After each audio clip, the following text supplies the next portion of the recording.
news in New York City. This is Charlie Rose.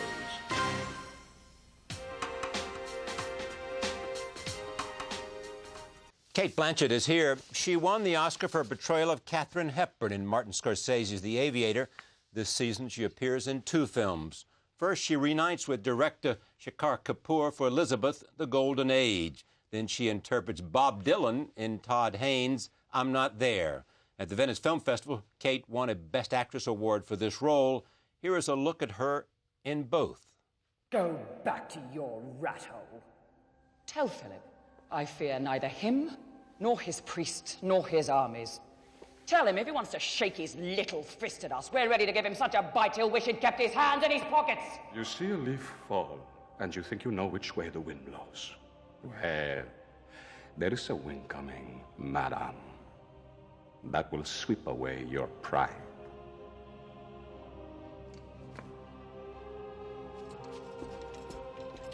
I too can command the wind, sir! I have a hurricane in me that will strip Spain bare if you dare to try me! Do you think it's the process itself that's at fault? Who cares what I think?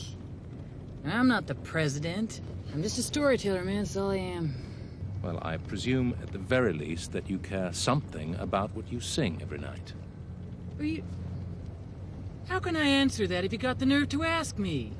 You know, I am convinced of one thing. You either do truly care about nothing at all, or tremendously much that people think so.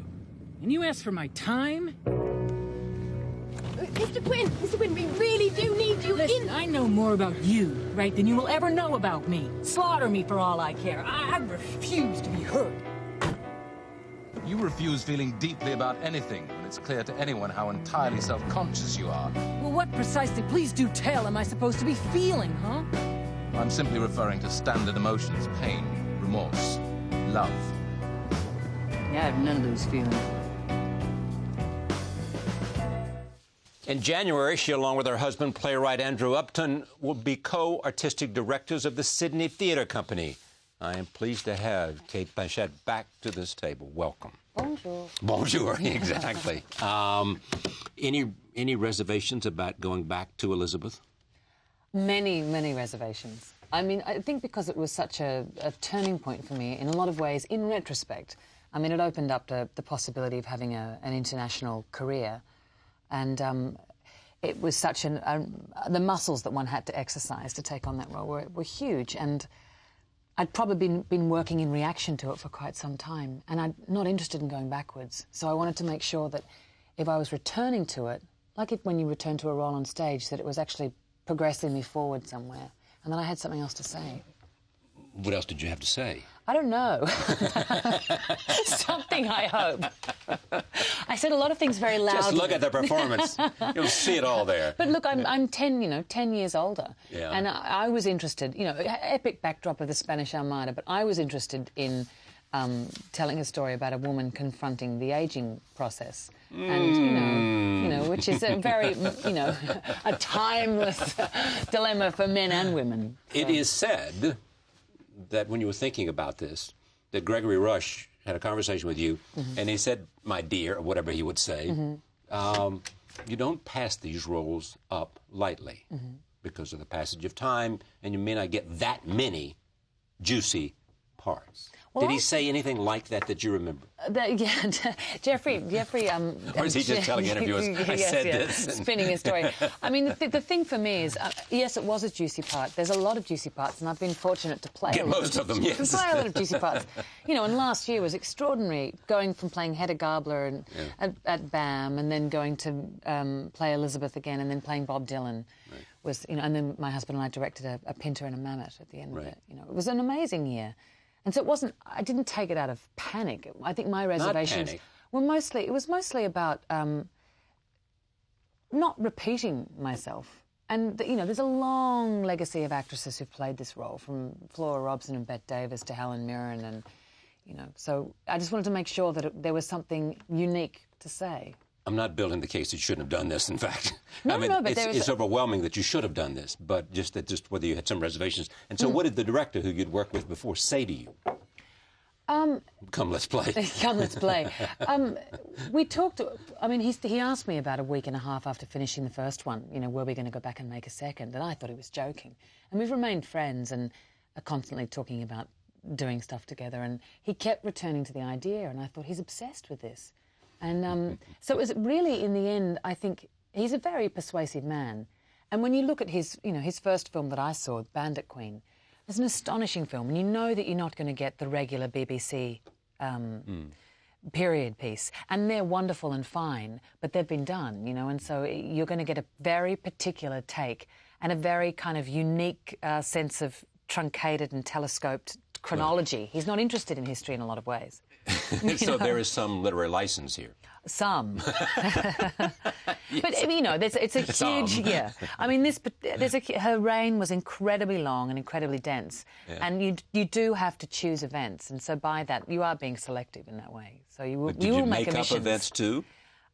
Shaker's always into sort of, you know, throwing in a perverse angle or a perverse Well, fact. That's what I was going to ask. I read that. Somehow you'd come in expecting some kind of intimate close-up, and he's got the camera on the rafters. The eternity shot, as we called it.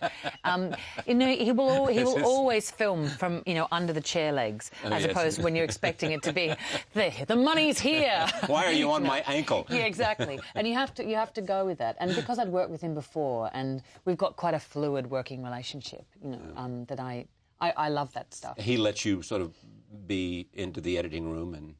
I didn't know. I'm not interested in that part of... I like to make sure that I've shaped the performance enough on the floor, you know. Really, no interest in that? No interest in having him say, hey, come look at this. You know, there are two ways we can go here. What do you think? I don't know, maybe some actors can have that level of objectivity, but to have stepped immediately... I don't know how film directors do it. To step immediately off the set and into a room where you have to have a completely different layer of objectivity, I wouldn't have been able to have it. Do you think the training you're getting at in Sydney is going to set you up to make films? I've never been particularly interested in films, to tell you the truth. I mean, acting in them or directing them. Not to say that, you know, if an offer came my way. I was asked to direct a music video not that long ago, which I was incredibly chuffed by. What was the offer. It doesn't matter what it was, but it was kind of cool. And I was really Bob Dylan. No, it wasn't. Bob did not call me. Bob has never called me, and probably will never call me. Oh, no. I don't know if he's... How many women have played Bob Dylan? Well, there you go, quite. Quite, yes. I wonder if he's seen... I don't know if he's seen the film. I don't know if he's read the script. He's a very elusive man. Yeah, my guess is he has, you know. But then someone told me the other day that he's such a shapeshifter that his grandchild is at their child's school, and he drives a yellow Hummer with a bumper sticker on the back saying the world's greatest granddad. That's great. Fit that into sort of, you know... Well, the Hummer is a bigger thing. Yeah, Yes. He keeps kind of expanding your sense of what he could possibly be. When they offered you that role... I laughed my head off and had to meet Todd immediately. And I said yes, and then said why. You know. Now you said yes because just the idea is irresistible. It's irresistible. I mean, those offers just come along, you know, once in a lifetime.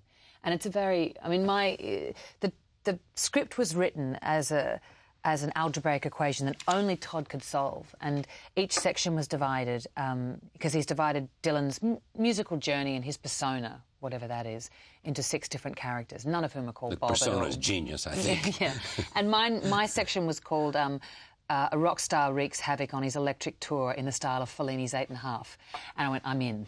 So, that's what they said? Yeah, that was the third title. See, that's you, isn't it? That is you right there. In other words, if it's a challenge... And if you are completely having to climb a mountain you've never been up before, count Cate in. Well, I think so, probably, ultimately. I mean, the challenges have to be there. I mean, otherwise you don't continue. That's my point, though. I mean, if it's a big challenge... You've got to... Now, what was the challenge of this one, then, of Elizabeth, the Golden Age? Is it age? Age? I think. Oh, look, I wish they'd shot me more in a harsher way. I think. Yeah. I mean, I think there's ways that you can light women that are kind, and there's way, as you are doing right now, Charlie. And is this kind? Yeah, I hope so. I can't so see. I'll tell you later. I'll download it and yes. talk to you later. Probably we're not sophisticated to afford kind lighting, but we'll see. And then there's ways that you can do it that are harsh. And I was interested in making a film about, you know, the ageing process, so... You don't care how bad you might look as long as it fits the character. I tend to get compliments like, you're much more beautiful in real life. Yes, I know. I think, yeah, there's a compliment there somewhere. So, you know, I think it's... She was not a beautiful woman. No matter who she got to paint her portrait, the Henry VIII gene pool let her down significantly. And I think that, you know, I mean, any monarch, but female monarch in particular... But that's on looks, not on other things. I mean, she was extraordinary. Incredible diplomat. Yeah. I mean, the fact that she kept England as stable as she did for as long as she did, by using that sort of the marital negotiations as a diplomatic tool, I mean, it was absolute brilliance. Yeah, just a bit about her. You pick up in middle age here. Where did Elizabeth, the first one, close? Well, it's a Shekhar Kapoor film, so the time is very elastic. And if the bookend of it was that she ended up in whiteface, which was a symbol of her very deep old age. So... But the time frame of the film, I guess, would have still left her as a relatively young woman. And you pick her up? We pick her up around the time of the Spanish Armada, which I guess would have left her at the age of about 52, deep in menopause. and so, is there anything telling about that?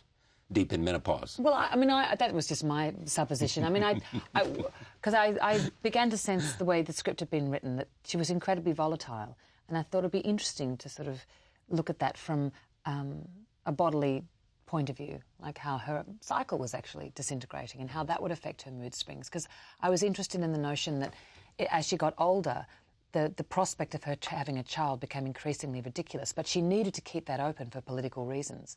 And so what does a woman do when one of her, not only what's happening to her as a female, but what's happening to her as a politician, that she starts to lose one of her, you know, strength in one of the weapons in her arsenal. Yes, exactly. Right. And so, one of her reasons for being. Not quite. And so I sort of looked at that from both point of views, what it meant for the country and what it meant for her personally. And how accurate was this passion for Sir Walter Raleigh?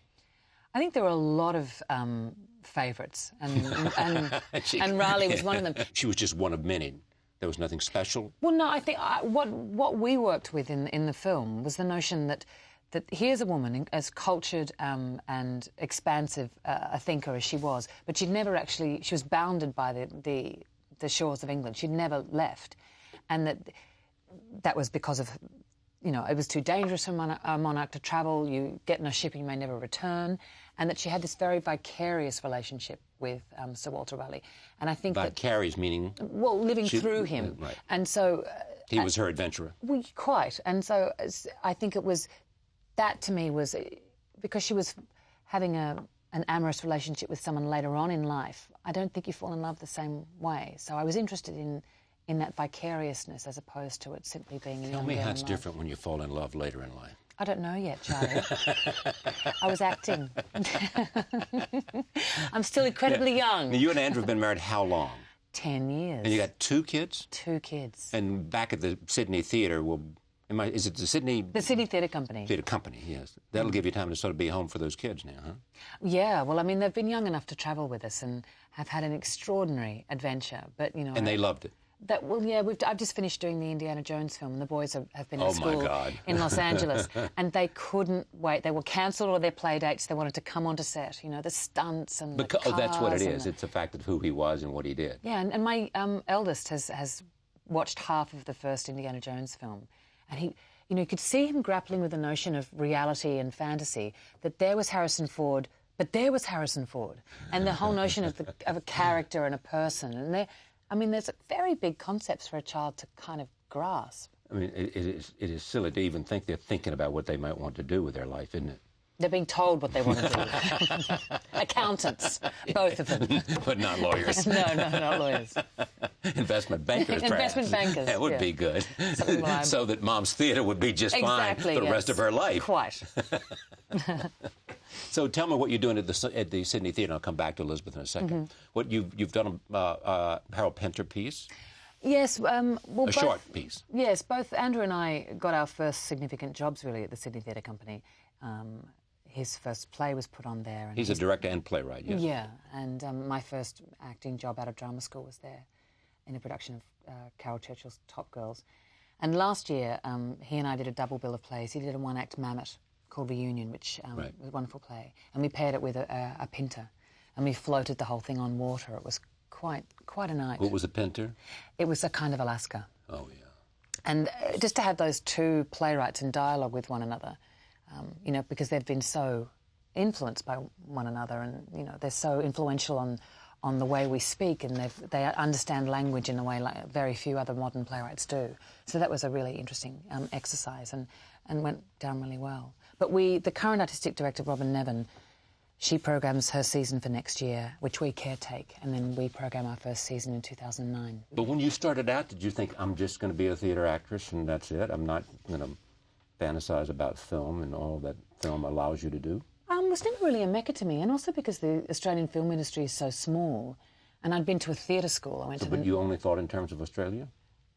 Yeah, I don't know. All I said to myself was when I emerged from NIDA, which is the National Institute, I said, I'll give myself 5 years, and if I work, and you know, then that's great. But I don't think I'll be able to. I think I would have turned into a horrid person. I don't think I could have. I don't think I could have negotiated the rejection. Frankly, you've got to be honest. You don't. No, I think it's a terrible thing going to parties. It's sort of saying like you're a parking inspector. You don't want to tell people you're an actor, because if they say, what have you been in, and you tell them and they haven't seen the play that you've done, then somehow what you're doing isn't valid. Yeah. So it's... or they may not even believe you, because... Yes, I know. You don't look like an actor. Yeah, you don't sound like an actor. I saw the play, I don't remember you. Yeah, exactly. That's worse. But I was lucky. I was in a production of Oleanna with Geoffrey Rush pretty much after coming out of drama school. And have the two of you been great friends since then? Yes, it was interesting. We've been able to sort of negotiate theatre and film and move between the two mediums in a parallel kind of way. But that's the goal, isn't it? To be able to move in terms of... You clearly like movies. You clearly like what you can do with film. And it's been a real education for me, because I was taken to the theatre more than I was the cinema. And so it's been a real, like working with Scorsese or Spielberg, your knowledge of the medium continues to grow. My appreciation of the medium continues to grow. There's this great story, which is so about him, that I read about you, in which you wanted to see something that was an archivist film. Mm-hmm. Maybe it was Dylan, maybe whatever it might have been. And so you instantly knew there's one person will know. It is whoever worked with Marty in terms of his encyclopedic knowledge of film and what's on film, and the archivist or producers or friends who work with him. Yes? I mean, I've called he's got wonderful, generous archivists, and you know, I do call occasionally and say I'm going to play a baddie. Can you recommend? And Thelma Schumacher, who's Scorsese's editor, wonderful woman. I said, please recommend some villains for me to watch.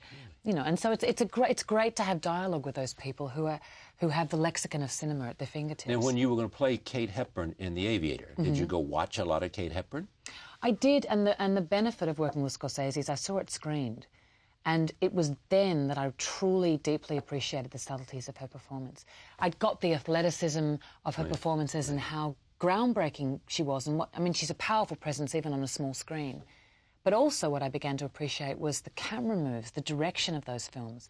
Because prior to that, they'd just been really entertaining midday movies for me, because that's the only format that I'd seen them on. Yeah. And that's a wonderful thing about Scorsese, is he keeps the true art of cinema alive. He really makes you continually appreciate that. Let's take a look at this.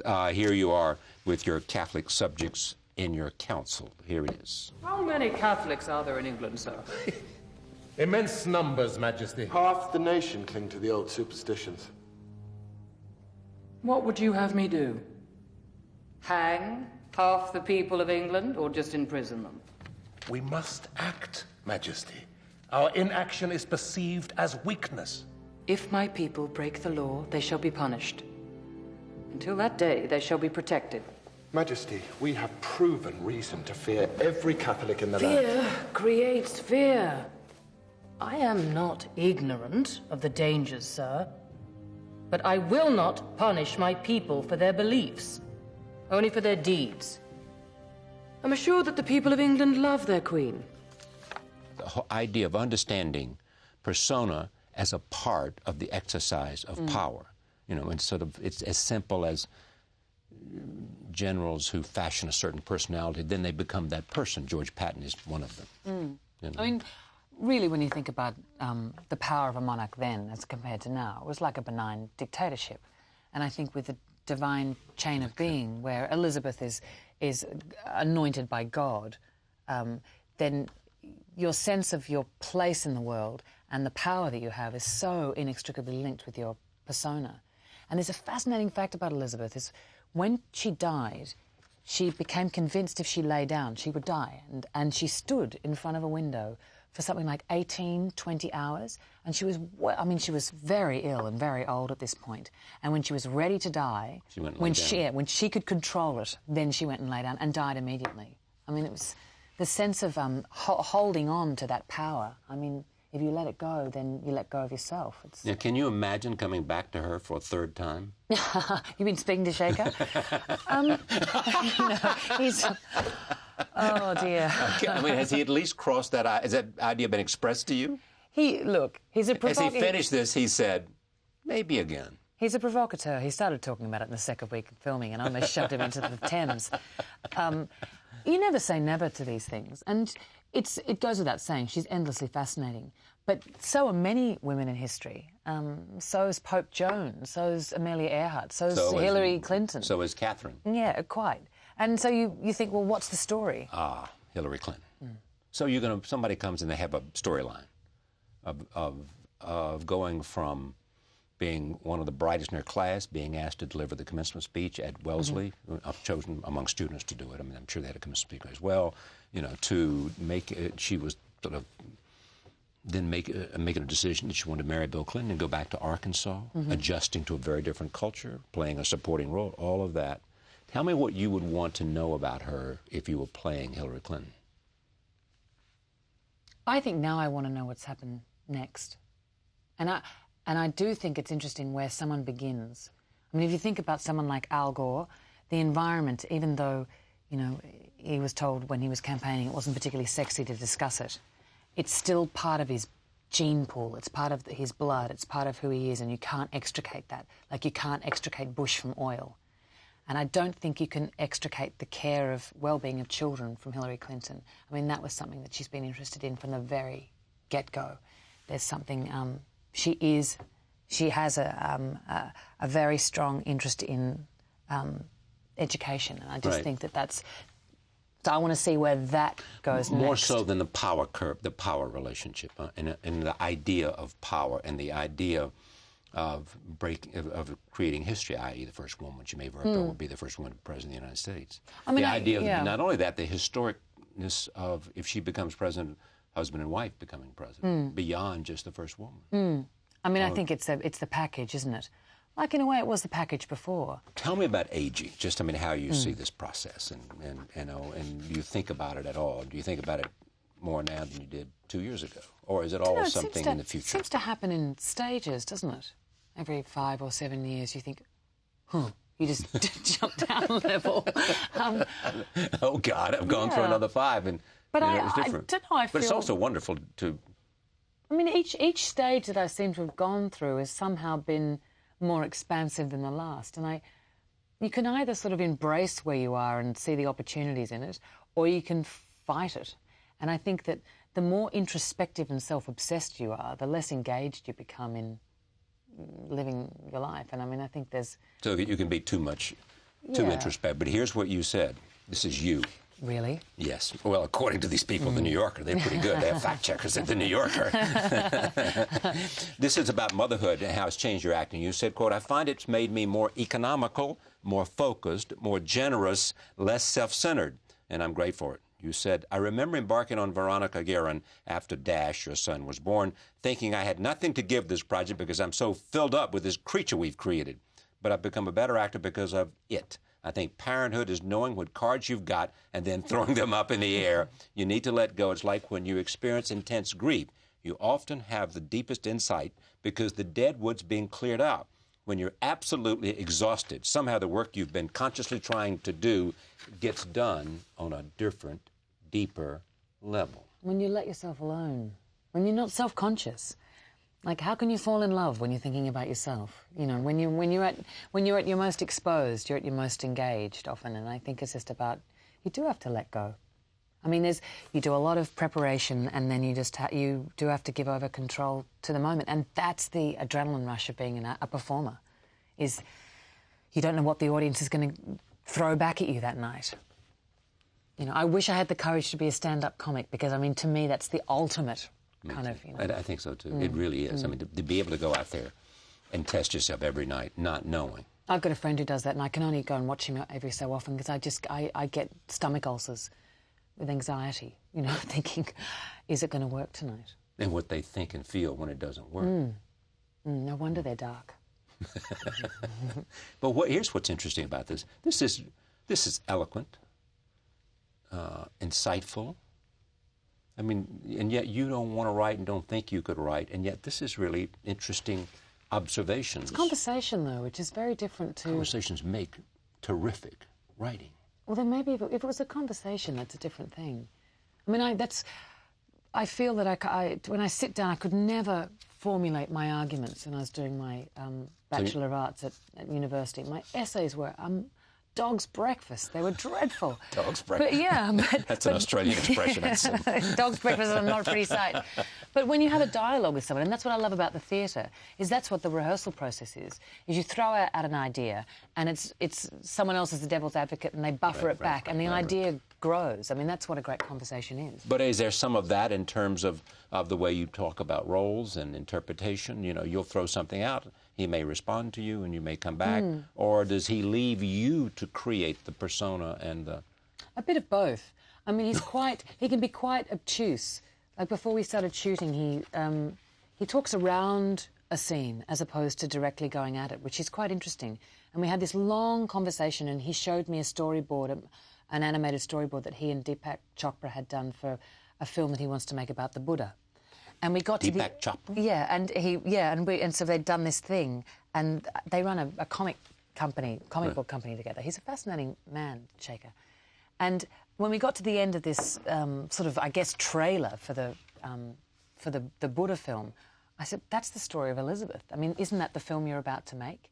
And so I knew that he was showing me this to see if I was going to sort of, to spark a conversation on a different level.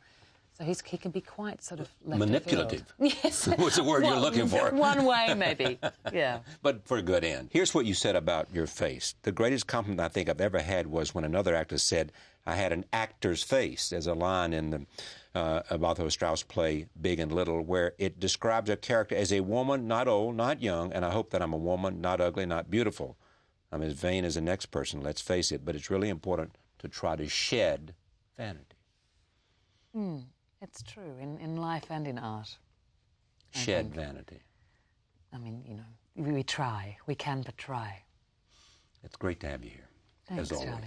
Thank you. Cate Blanchett, thank you for joining us. See you next time. I should know the film opens in theaters on October 12th. I'm Not There, theaters Wednesday, November 21st, in which she plays Bob Dylan.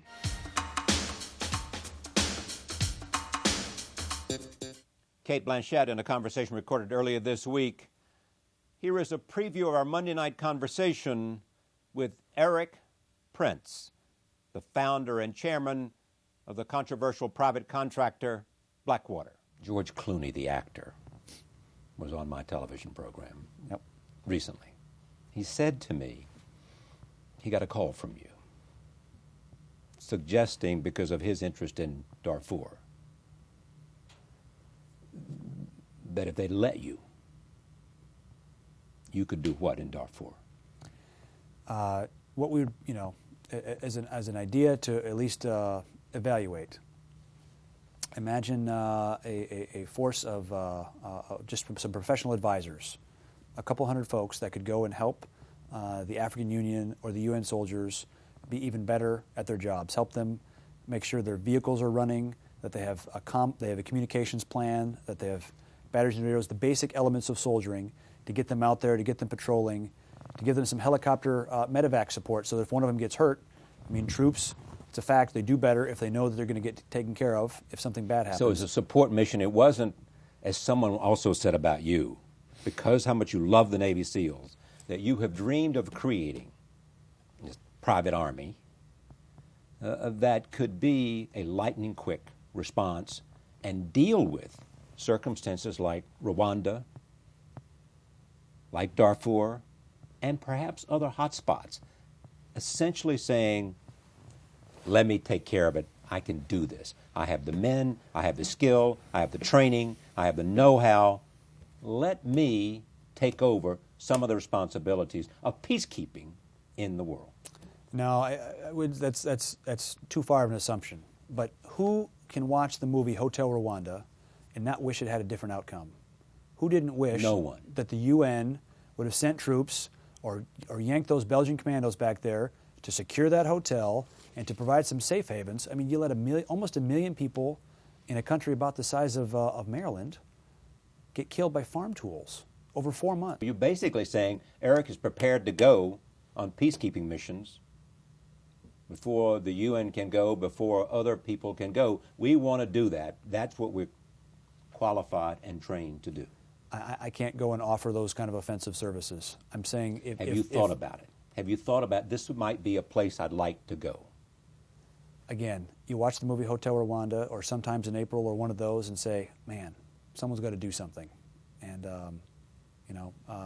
if someone asked us to do that, to say, hey, go send 500 or 600 folks to create some savings, secure the airport, take that radio station off the air so that it's not inciting the Hutus to keep killing the Tutsis.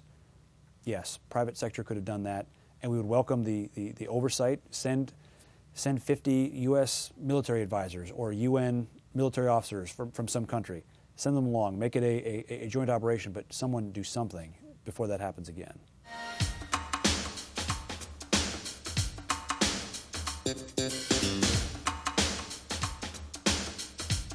There are more female governors today than there have ever been. 9 women are currently running states from Washington to Arizona to Connecticut. Joining me now are 2 of them.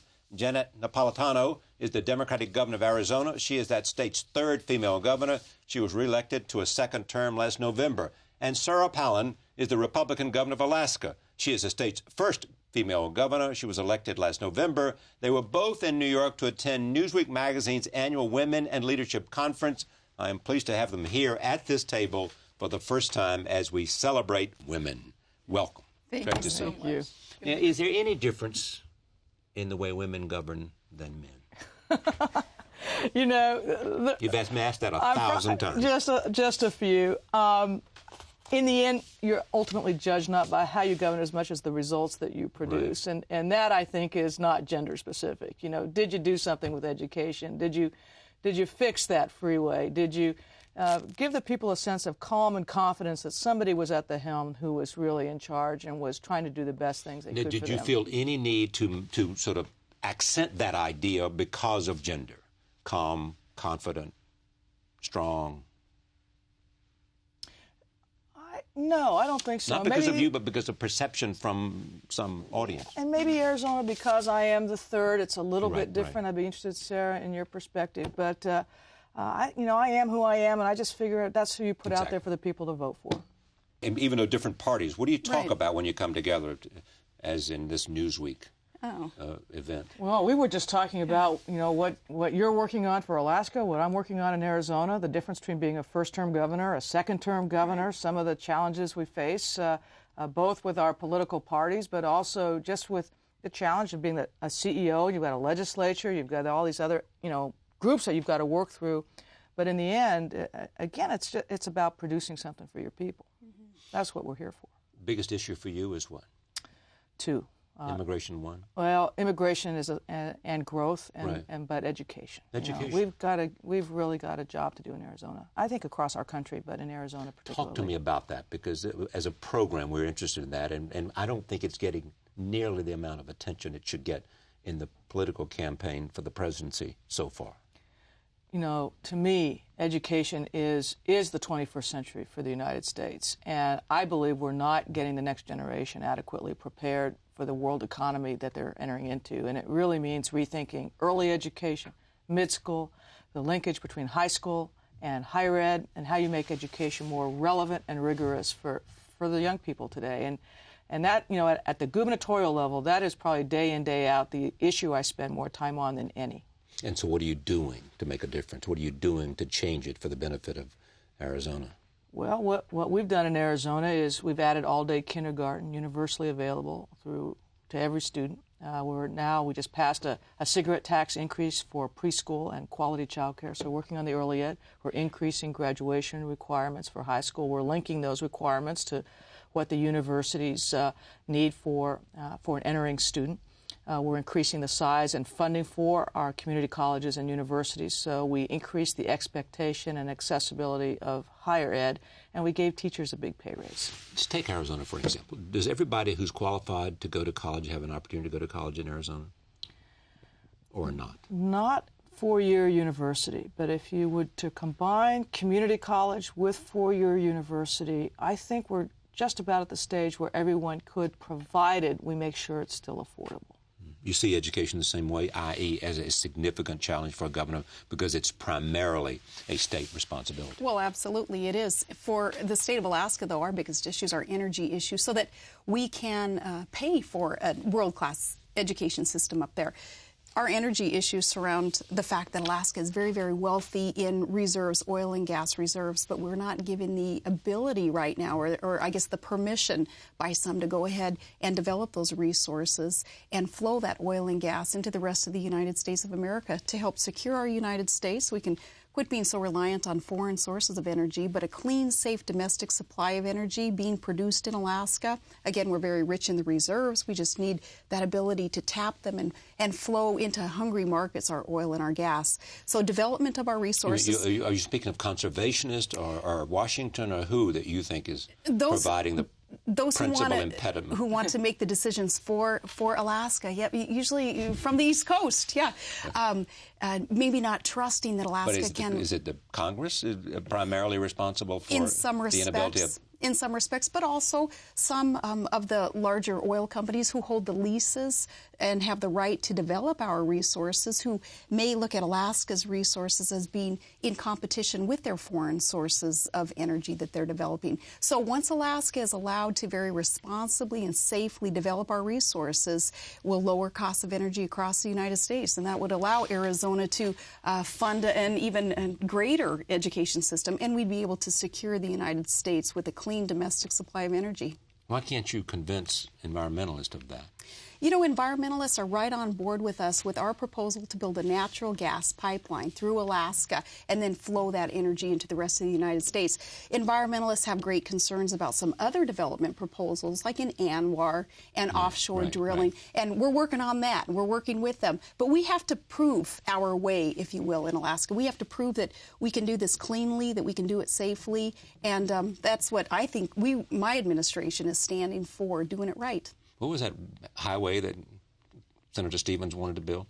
He wanted to build a bridge. A bridge, that's right. It was a bridge. Exactly what you're talking about. $300 million bridge. You stopped it, didn't you? Stopped that because we'll make real sensible decisions using other people's money, you know, federal government's money. It is money that is based on the highway transportation formula, so it is Alaska's money at this point, but we'll make some wise decisions on how to build up our infrastructure. Well, did you get any feedback because of your decision on that? From those in Congress who, yes, I did. Yes. But Alaskans are supportive of again, just making some real wise decisions with other people's money. Tell me the most important thing you've learned, and I'll go back to Arizona for that, in terms of being governor. Tell me what you are surprised by, didn't know, had to understand in order to maximize your impact. I think one of the things I've learned and am still learning is you may be the chief executive, but you've got two other branches of government, the media, all of which are very important partners. And myself, I have a legislature of the other party, and You know, they want some things. I think some things need to be done. And working across the aisle, in the end, realizing that in the end, if we don't get anything done, the state will grind to a halt and everybody will pay the price. But that notion of you're not elected to be a monarch, you're elected to be a leader and to help bring these things together, that's a difficult thing to master. How do you get along with the legislature and produce results without compromising your ambition, your goals, and your principles? Well, I think some days we get on better than others. I mean, I have not been shy about using the veto stamp when I have felt it needed to be used. But on the other hand, my door is always open. And in the end, you know, we have that common understanding that we may have been elected as a Democrat or Republican, but it's, you know, all of Arizona that needs to be served. There is a political idea, and Arkansas, I mean, Alaska is not involved in this, I don't think, in the concept, but there are a lot of people who think the Democrats to win, you know, can't look to the South, that they have to look to the West, and they have to look especially to the Southwest. Well, I think there's a great deal of wisdom to that, obviously, but this is the area of the country that's growing the most rapidly. It's clearly transformational politically. I don't think either party can call it a safe state in their column anymore. You've got to fight for those states. And these are states that have a high percentage of independent registered voters. And who wins those independents in large degree controls who wins the state. And who will win those independents? Well, I think... What policies? No, I'm more better questions, smarter questions. What policies? What is it when we talk about that? Because everybody, we'll go back to Alaska on this, everybody knows that this election will be, for the presidency, will be decided sort of with the 10% undecided in the middle independent, correct? I mean, there's a hardcore is Democrat and a hardcore is Republican, and they're pretty much going to vote with whoever the parties stand a barrier. In the middle there is what will determine the election. What are those issues that will sway them? I mean, are they lifestyle issues? Are they education, health care, security? I think at the national, at the presidential level. That's what I'm talking about. Yes, I think the whole issue of security, homeland security, our place in the world security is there. I think our economic security is an issue that is of increasing concern. And I'll tell you, this health care issue and the lack of health care and the lack of seemingly ability to grasp it as a country and to do something about it is really preying on people's minds. For you, how do you see it? National security issues. I think, you know, candidates are going to be asked, are you doing, even as a candidate, and are your intentions to do all that you can to help secure these United States? And I think every elected official needs to ask themselves that. And I say that, Charlie, even personally.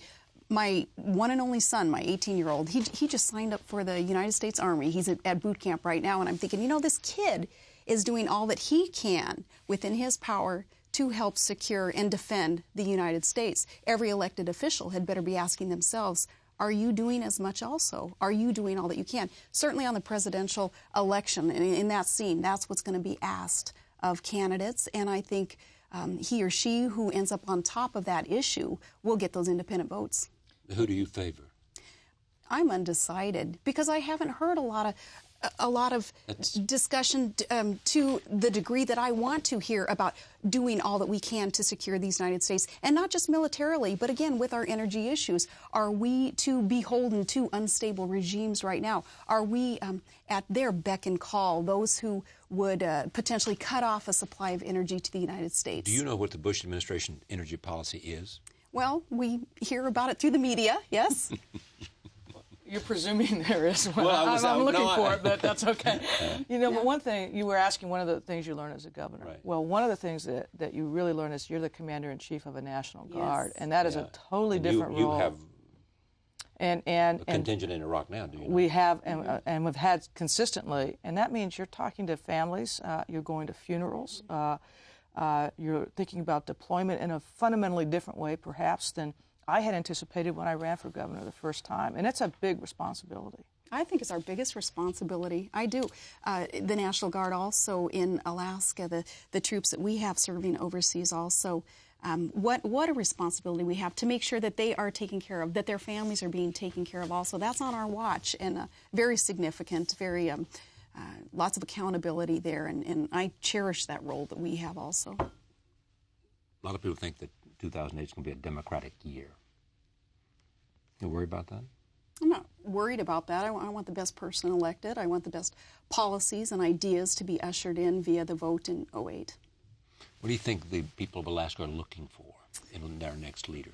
Oh, my goodness. I'm going to bore you if I keep talking about energy issues. But Alaskans want to know that, that there's going to be an ethics reform in government overall. We're dealing with that up in Alaska right now in our legislature. And we've got Washington, too. Right. Well, we've got some really good elected officials in our legislature who just passed an ethics reform package saying, you know what, we're going to set a new direction here on a state level. We want to see that on a federal level also. So the commitment to ethics reform, the commitment to that sovereignty belonging to America, that independence there in America, again, not relying on foreign sources of security or energy or anything else. That's what Alaskans are looking for. Is your husband in the energy field? He is. He's an oil producer up on the North Slope. He separates the oil and the gas and the water up in a field in Prudhoe Bay. Now, what would he advise Bill Clinton about being the wife, the husband, a spouse of a chief executive?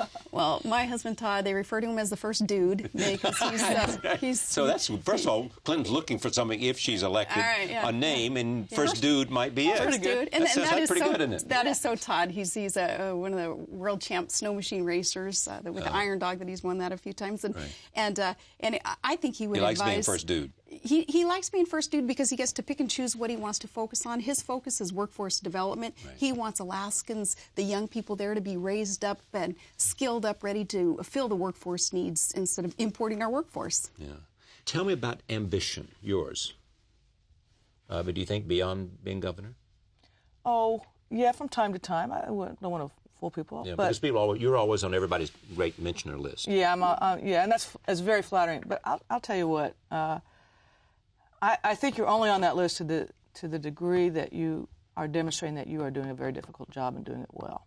And if you allow yourself to be distracted by that kind of stuff, you will lose the ability to do that difficult job and do it well. No, and nor will you get reelected if you think about another job. Exactly. So my view is do it as to the best of my ability, and then we'll see what it chips. Talk about immigration as she's talked about energy. Tough issue from every standpoint. The failure of the federal government to comprehensively reform our immigration law is very bad. You know, our state, we're still picking up 4,000 people a day who are coming across our southern border. So we need comprehensive reform. That's the border. It's border security, which has a lot of different aspects to it. But it's also letting more visas in for workers so we know who they are, where they're going, how long they're entitled to stay. It's better documentation. And it's dealing in a firm and realistic way with the 12 million who are here already, who are essentially getting silent amnesty. And so what did you make of the president's proposal? You know, by and large, I liked it. Lots of Democrats liked it. Well, I thought it covered the elements that needed to be covered in something to be labeled comprehensive. Now, within some of those sub-elements, I had disagreements and so forth. But at least it was out there. At least it was moving us in a direction to fix this system, which right now is unenforced and unenforceable. Yeah. It's also a perfect example of how language gets involved in political decision-making. Amnesty was a word that everybody couldn't, a lot of people couldn't. All they had to say was amnesty, and you were playing defense. And when I finally said, look, we have 12 million people in the country right now who are getting silent amnesty because we cannot enforce the law as it is currently written. You have to use that language and turn it around. And immigration is not an easy issue, but we have dealt with it before. We have solved it before. And the Congress needs to deal with that, as with an energy policy, as with a health care policy. These are big issues. They're hard. Anything that I'm missing here in terms of the responsibility of government, when you look at the challenge, how about health care? Huge. You know, huge. I mean, sometimes it's such a huge issue. We don't even broach the subject in an interview like this because, Charlie, it's so needed. Reform there also in the availability of health care for all. It is one issue. I mean, the war is obviously the biggest issue facing the American public, based on every poll I've ever seen about where they are, and certainly in terms of the presidential race. But second, in terms of domestic issues, it is clearly health care, and everybody that I have seen or interviewed who's a candidate is saying that it's desperately in need of change. Well, it is. You know what we're doing up there in Alaska is I don't want to try to reinvent any kind of wheel, though. There have been so many very wise think tanks and task force and user groups and stakeholders coming together for years trying to solve this issue. What we've done in Alaska is, I guess, create another task force, but one to inventory what the good ideas are out there from across the nation, and then we'll plug in those successes. Because, again, it is so overwhelming. Not one single governor has a silver bullet and is going to cure the ills caused by an inadequate healthcare system. But I'm sure, Janet, you too, in your state, it's high on your agenda. And very high. You know, but I wonder at the presidential level. I know the candidates are putting out their white papers and their plans, and it's whatever. I'm not sure that people can understand the differences among the plans themselves. I don't think they do. But I do think what people may be looking for is who is the candidate that is persuading them that they have the intellect, the strength of character, the backbone to work with the Congress to get something done. And those are kind of intangible and inchoate qualities that, you know, people are, I think, just now in Arizona are beginning to think about in the presidential level. Yeah. Thank you for coming. Thank you Great so to much. see you. Thank you very much. Thank you. Pleasure. You two represent what we are focusing on in a monthly and over the next month, a series of conversations with women who are doing interesting things in politics and science and in business and in sports, a whole range of opportunities for us to talk to people about how they see their life and their challenges.